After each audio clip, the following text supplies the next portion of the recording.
Bangalore. So I will be your TA for the course Mechanics and Control of Robotic Manipulators. And the instructor for the same is Professor Sant Kumar Mohan from IIT Palakkad. So in today's session, we'll discuss about the assignments which were given last year in this particular course. So we'll discuss some of the questions from there, and I have also put some of the questions from the course material which he has uploaded in this week lectures. So for today's session, we have 8 questions. So initially, we'll start with the preliminary questions, so some theoretical questions, and or very basic question, and then we'll solve a few numerical questions to better understand this the concept of this week one coursework. So with that, let us start today's session. And there's one more announcement. So if he is in the note, okay. So during the discussion, if somebody feels that he has something to ask, you just raise your hand so that I will see that and I will respond to that at the same time. And also you can write it in the chat box and we can discuss it in the later part. So, and this is the QR code, and also this session is recorded and will be uploaded on my YouTube channel, and you can also look into it later on. So with that, let us start today's discussion. So first question which we'll discuss today is what are the 4 Ds of robotics and what is the modern version of it? So so most of you might be knowing about these 4 Ds of robotics because if you have gone through this lecture notes given in this week's lecture. So let me also discuss this with you in this discussion. So when we talk about robotics, so robotics is basically a machines which we have made to facilitate certain facilitate or do certain tasks which will be which will be helpful for human beings. So what type of tasks we generally target if you're making a robot? So if you look, so what are the tasks which we don't want to do? So those are the tasks which are repetitive,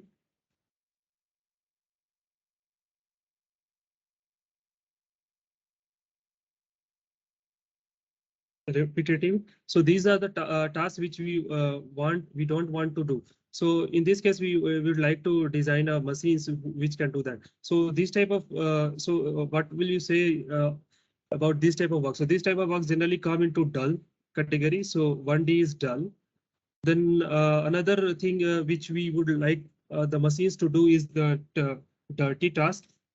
So let me write it here. So dirty or the tasks which are not suitable for humans, or or another is dangerous. And what else? So these are the 3 Ds. So what else we are missing here? So another is difficult. So these are the 4 Ds which we are talking about. So these are the more general 4 Ds which will be looking in for this robotics. But in modern version, in modern definition of robotics, people have combined dangerous and difficult into 1D. So now we have dull, dirty, and dangerous and difficult in one category. So we need one more to complete the 4D, right? So what is this D? So this D comes from the deer. So the 4th D is deer. So a deer is something what is very close to us or is very favorable. So and this makes sense because we while discussing the 4 Ds earlier, we have forgot one major aspect of the robotics. That is what, even though we have made these machines which will facilitates our work, or which will help a human being to do some tasks which are very difficult, dirty, dangerous, but uh, but the main thing is that whether these or buying these things are accessible, or whether these machines are accessible to everyone. So the one of the major aspect is that whether they are available at cheap or not. So that means the economical. How much economical is that, right? So this part is taken care into DR. So now this modern 4Ds of the robotics is dull, dirty, dangerous and difficult, and the DR, which incorporate the economical part. So these are the 4Ds of the modern robotics terms. So this is question number 1. So hopefully everyone have got the ideas of 4Ds, the earlier version and the new version. Now let us move to the second question. So the second question is again based on the very preliminary discussions in this week one lecture about these manipulators. In the whole semester, we'll be talking about the manipulators, and because the course is the control of manipulators, mechanics and controls of manipulators. So we'll study about mechanics and then control. So it's necessary to also understand the what are the different types of manipulators. So if you have all gone through that, Professor Sant Kumar have also discussed about these types. So I will again list it out here. So there are two categories in which he have divided. So the first one is that uh, depends on the how the connection of links of the manipulator. So how these links are connected, based on that he has divided or this manipulators are divided into three categories. The first one is if you know is uh, this thing series, which is also known as open chain manipulator.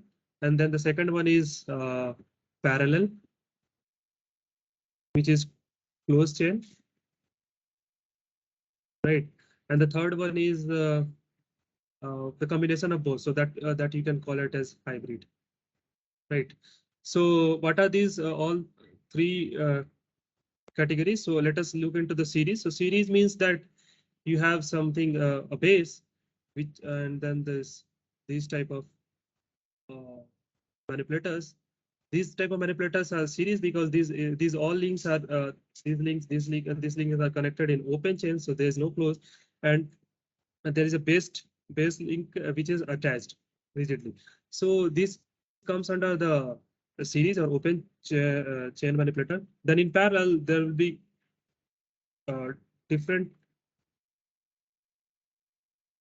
links which will be attached to the manipulator.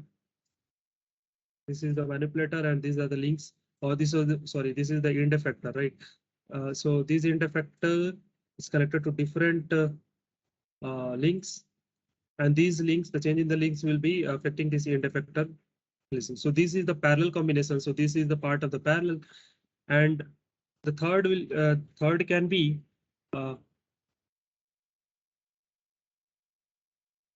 now. The third will be the combination of both. So that can be of the form like this. This is series, and here before this correction. So these are this parallel connecting with the end effector. So this is the part of hybrid. So these are the three types based on the connection of links. So wait a minute, I think somebody is waiting in the lobby.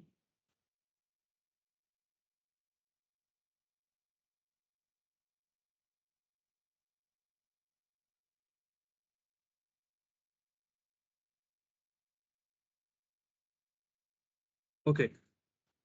So these are the three types of based on the connection link. The other let us look into the other part. So the other division or the subdivision can be done using the based on the rigidity of the links. So in that we have two types of manipulator. That is, one is rigid link manipulator, and another is flexible, right? So the example of rigid link will be so this type of manipulator. Suppose this is the end effector. So these links are rigid because if you take any 2 points, even with whatever manipulation you will do, this the distance between these two will be always same. So this type of distance between these 2 points of the link is always same. So this type of manipulators are rigid link manipulators. Then the second one is flexible manipulators. So these are, if you, most of you might be knowing about the soft robotics which are coming nowadays. So, and people are making robots inspired by nature. So these are robots like a snake inspired robot or fish inspired robot. So these type of robots might have links which are flexible, and that flexibility they might be using for this manipulation. So, so these are the major two categories of categories in which the manipulators are divided. One is the connection of links, and another is rigidity, based on rigidity. So if you look into these, so these are the division which we have for different types of manipulators. Now let us move to the third question, which is what do we mean by degree of freedom of a system, and how can we find it, and how is it different from a degree of maneuverability? So, so when we talk about degree of freedom, so DOF means minimum number of variables which is required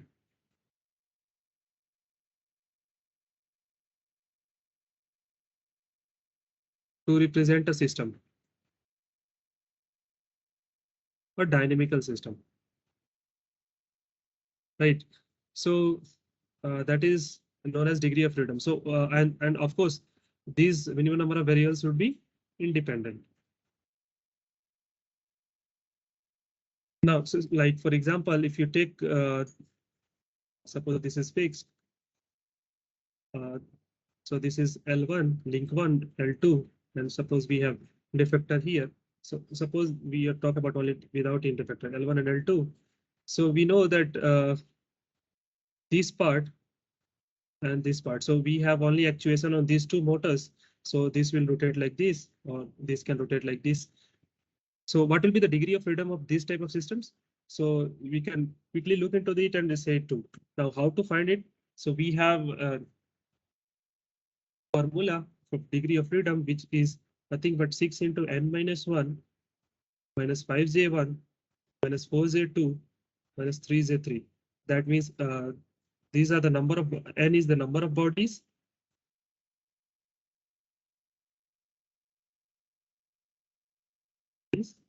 J is single link or one DOF joint.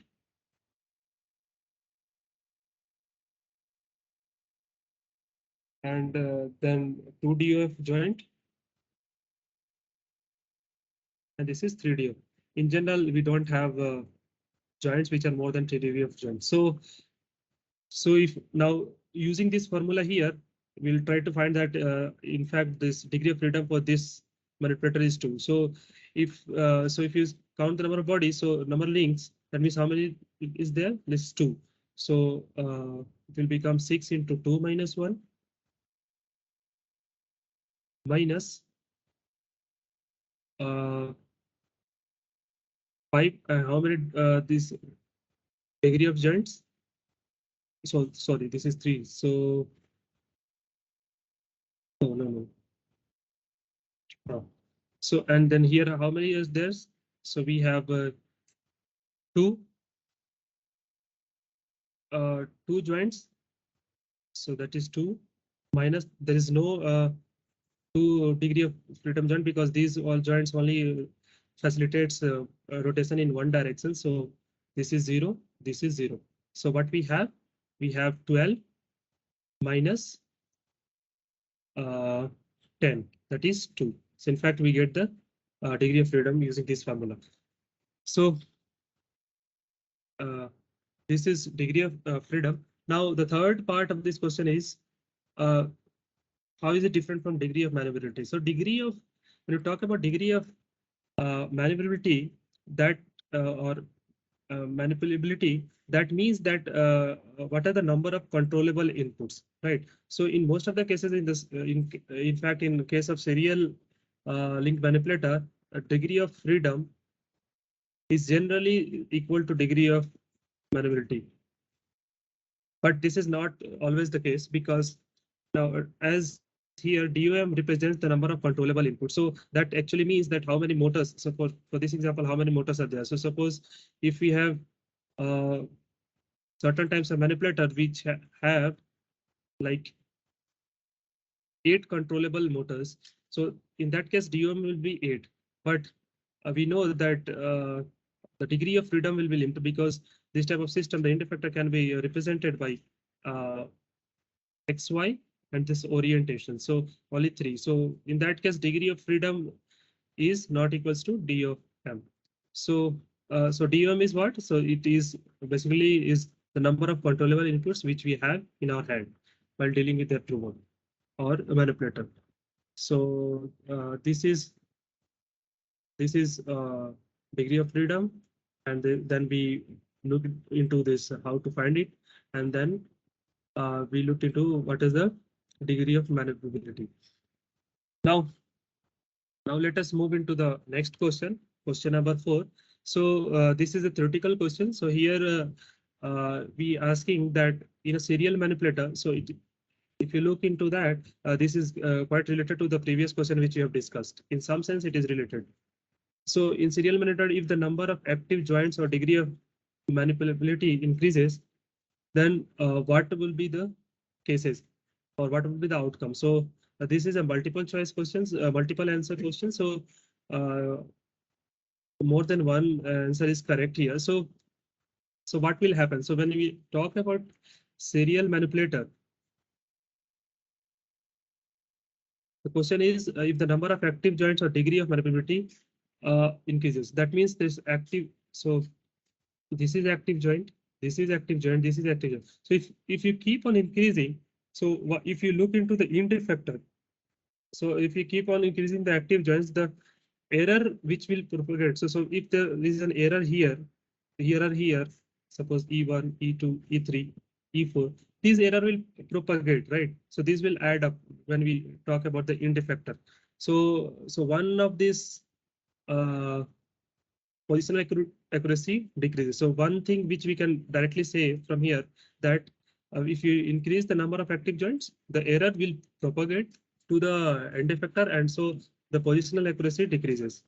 And then, but in fact, there is an advantage as well, that if we keep on increasing this active joints, we'll have more flexibility in the manipulator, right? So like if you talk about snakes, their bodies are more flexible. That means that they have joints very close to each other, and those are active, so they can bend each point on their body. So the snakes are more flexible. So we can say that flexibility increases. And of course, if we keep on increasing the active joints, we'll have to look into their control code. And when we look into their controls, with using computers, we'll definitely will be increasing the computational complexity, and also the cost will increase. So this will be the third option, which is quite obvious. So the correct answers will be the computational complexity and cost increases, and the flexibility increases, then positional accuracy decreases, and which is quite obvious. So I think few people are in the lobby. Let me admit that before going to the next question.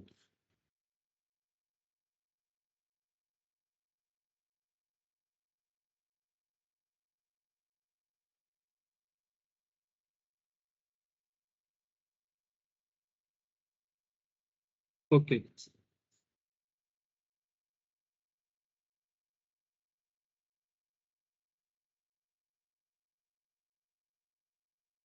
Okay. So hopefully everything is clear till now. Another guy is in the lobby.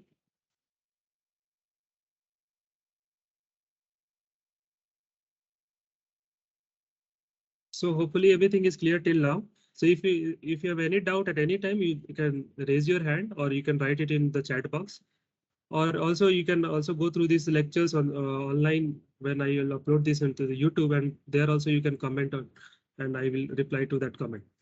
So with that, let us move to the next question, which is question number 5. So the question is, find the rotation matrix C with respect to B if the following is given. So what we have, so let us look what we have here. So we have been given, uh, let us write it here. So we have been given ARC, that is 0, 0, 1, 1, 0, 0, 0, 1, 0. So what does that represent? This represents rotation matrix C with respect to A. And then we have been given RAB, which represents, which is given by 0, 1, 0, minus 1, 0, 0, 0, 0, 1. So which represents rotation matrix A with respect to B. Now, what do we need? We need rotation matrix. We need rotation matrix C with respect to B, right? So so what we need to do? So we can go from C to A, and then we can go from A to B. So in that case, what we'll get? We'll go from C to B. That is what we require. So we have to find this. So what we have to do? We have to multiply this with this, which are given. So and so what is BRA? So that is 0, 1, 0, minus 1, 0, 0, 0, 0, 1, right? And that will be multiplied by 0, 0, 1, 1, 0, 0, 0, 1, 0. So if you multiply, what we'll get? We'll get 0 here, sorry, 1 here, then we will get 0, 0, and then we'll get 0 here, 0 here, minus 1 here, and then what we'll get here? 0, right? And here we will get 1 and 0. So this is the correct answers which you are looking for. So this is the matrix C with respect to B, right? So this is how you'll get a rotation matrix where this rotation matrix of 2 frames are given. So suppose, so the what we have, we had A, B, and C frame. So we have been given a rotation matrix from any 2 of these, then we can find the rotation matrix from the remaining other.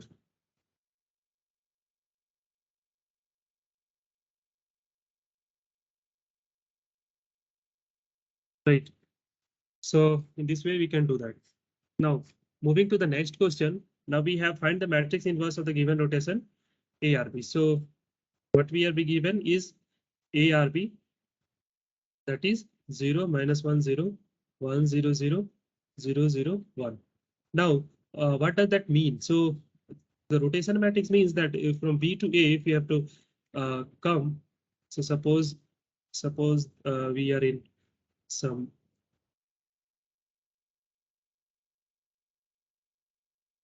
so suppose this is B, this is A frame. So if we have to come from B to A, or maybe these are the same place because there is only rotation, so there is no translation involved. So this is B, A, this is B. Then what we have to do? We have to rotate with some angle. So that is actually contained in this matrix. So that means if any point on this frame, suppose as a point P is there, we can represent in frame PA. That means in frame A, given in B, can be written here.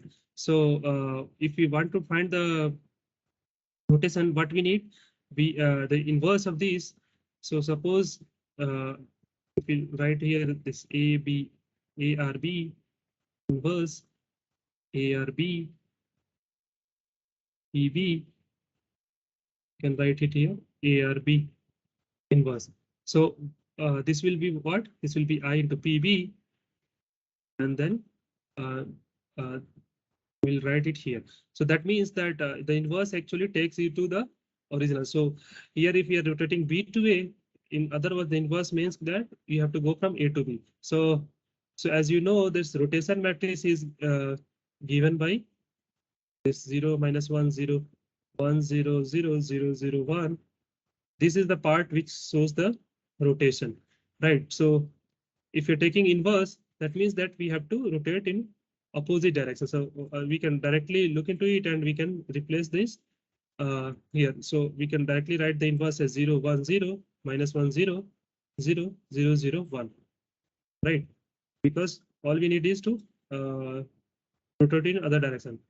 Or in another term, we can also know that we also know that rotation matrix inverse is generally equal to rotation matrix, the transpose of rotation matrix. So if you take the transpose, also what we'll get? We'll get 0, -1, 0, 1, 0, 0, 0, 0, 1. So in both cases, we'll get the answer. So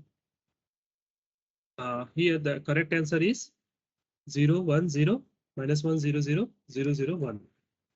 So in this way, we would be able to find the rotation matrix of ARB. Rotation matrix, the inverse of rotation matrix, ARB, and that is DRA. Now let us move to the second last question of today's session, that is, so that ATB is equals to ADB and AR. So what are these three terms? First, let me explain those three terms. So uh, let me write it here. So this is the transformation matrix. This is translation matrix mat, and this is rotation matrix. So we say that the transformation matrix can be written as a combination of or the product of translation matrix or rotation matrix. In fact, this is, if you I think you can also look into it from this diagram. So suppose we given this two frame A and B. So suppose we want from B to A. So we want to do manipulation on B such that it aligns to A. So what we'll do, we'll do first rotation so that it will be similar to the orientation of A, and then we will translate it to A, the origin. So first what we are doing, we are doing a rotation. So RAB, then followed by translation, and that is what we needed. So so the transformation matrix will be this, right? So this is how we can see from here. So let us look, let us see this with a numerical example. So suppose uh, we have a translation matrix D from A to B given by 1, 0, 0, 1. So this is generally I in case of translation. Here is 1 for making it homogeneous, and these two are the X and Y. So suppose we are talking about only 2D translation. So suppose the X changes is A and Y changes B, right? And suppose we consider a rotation matrix, and the rotation matrix, if you're taking, we can take as 1, 0, 0, -1, 0, 0, 1, and 0, 0, because there's so this is pure rotation and this is pure translation. So you can see here. So what we need to show is that in fact, if you multiply this with this, we'll get a transformation matrix. So let us do that. So we have 1, 0, A, 0, 1, B, 0, 0, 1, and 1, 0, 0, 0, -1, 0, 0, 0, 1. Right. So what we'll get here? So if you multiply, you will get 1. Then we'll get 0, 0, and 0. A. This is 0. This is -1. And this is B. This is 0. This is -1.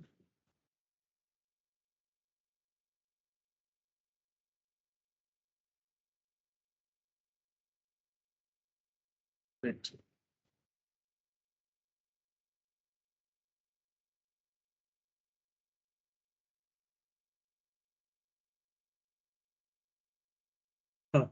So sorry, went up. So let me again write it. So one was 10 A 01 B 001, and that we have to multiply with 100, 0 minus 10, and 001. So these were the two matrices, right? So if you multiply, what we'll get is 1, 1, then we'll get 0 A, then 0 minus 1 B, and then we'll get 0, 0, 1. So basically, if you see, this is the rotation matrix part, this is the translation part, and as we know, this is in the form of transformation matrix. So in fact, it is a transformation matrix.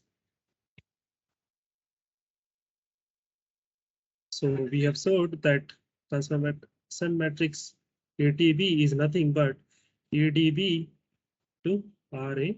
We have also showed this with iterative example. Right. We have to transfer from B to A. So hopefully you have understood this question as well. So let us move to the last question, which is the last question of this session, and also involves a little bit of calculation and understanding the inverse of matrices, basically the inverse of transformation matrix. So I think you will have this type of question in your this year assignment as well with different values. So please look into it very carefully, because this will make you to solve that question as well. So what is given here? So there are three frames A, B, C, and we have been given ATB and ATC. So what does that mean? That means that B with respect to A is given and C with respect to A is given, right? And what we need? We need C with respect to B. So we need C with respect to B. Now, for that, what we have to do, we have to use from C with respect to A, and then A with respect to B, right? But so we know that this is available here, but this is not the same as this is.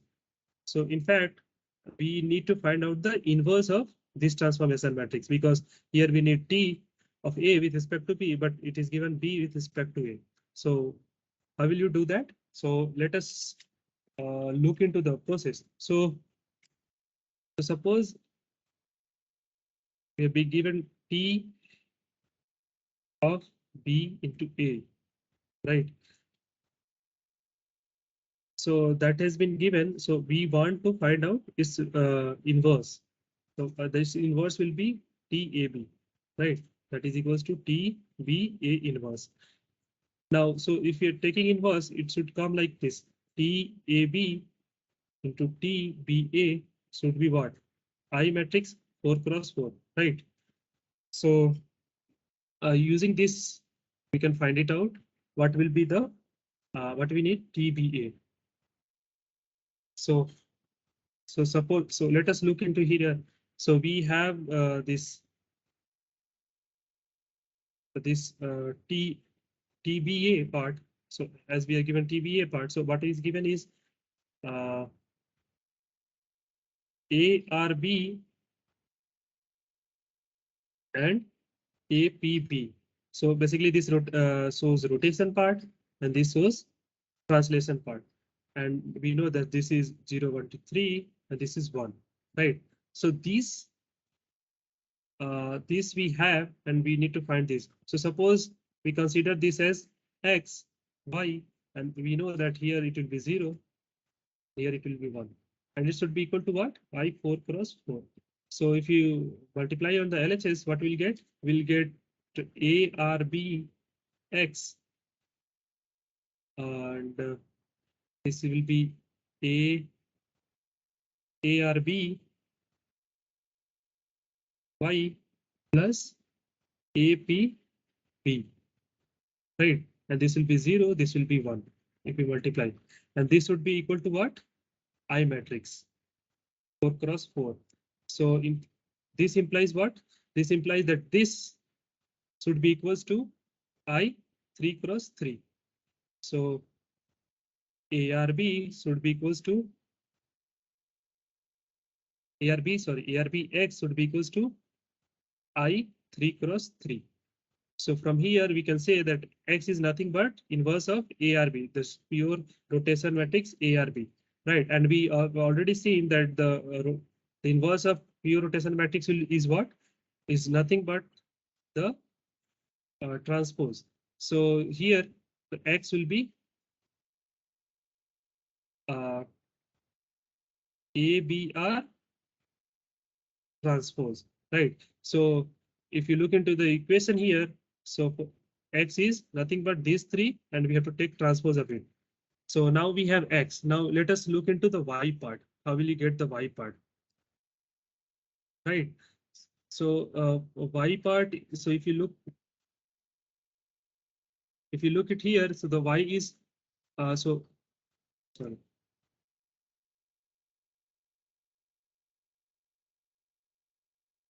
So for Y, what we need is that this should be equal to what? Uh, this would be equal to 0, right? So let us write that. That's here. So what is that? That is ARB Y plus APB. That is equal to 0, 3 cross 1, right? So from here we can see if you send it here and then we multiply the inverse, so we'll get Y equals to minus ARB, right, into ARB, and then again you have to take the inverse. So inverse means inverse of ARB is what? Nothing but the transpose into APB, right? So this is Y. So if you look carefully, I have not done nothing but just I have uh, sent this side, and then we have taken the transpose, because if you have to find I Y, we have to multiply the inverse of this here, and then it will become I, and then will become Y equals to that inverse into this. So this is what we'll get Y. So now we have X and Y, right? So let me erase this so that we can now look into the numerical part.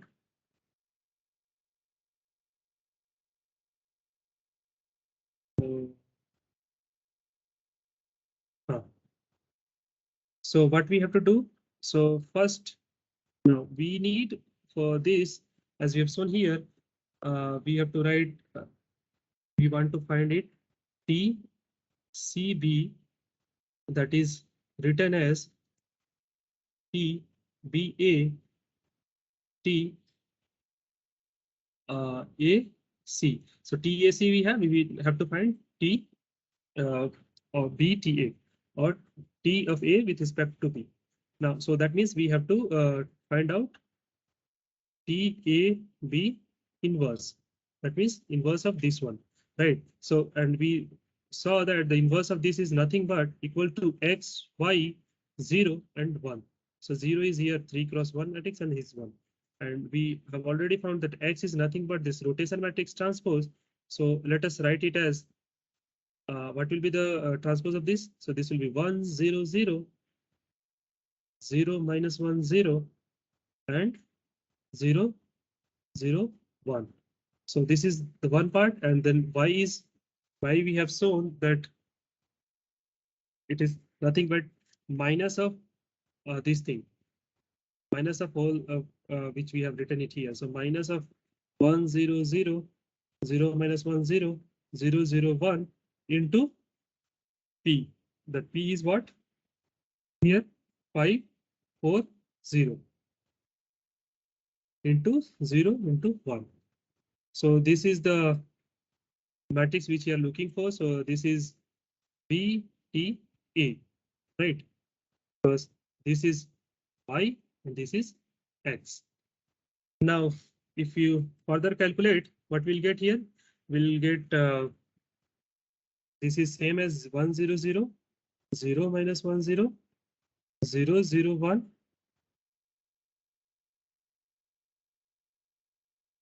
And what we'll get here? This will get here as -1 and this -5. So here we have -5, then 4. Then if we'll do this multiplication 0, and here for to make it homogeneous, we have 0 0 1. So this is the rotation matrix which we are looking for. So now we have what we have everything what we need. Sorry. So let me erase this.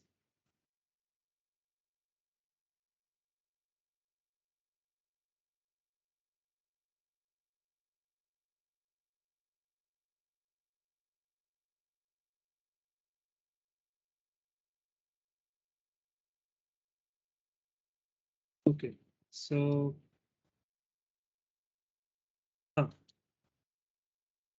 so following this equation, let us solve it. So we want what? TCP. So it should be equal to TBA or T of A with respect to B, which is given here. So if you take it here, what we'll get? We'll get 1 0 0 minus 5, 0 minus 1 0 4, 0 0 0 sorry 0 0 1 0 and 0 0 0 1, and it should be multiplied by 0 1 0 10, 1 0 0 5, 0 0 minus 1 0, 0 0 0 1, right? So let me erase this.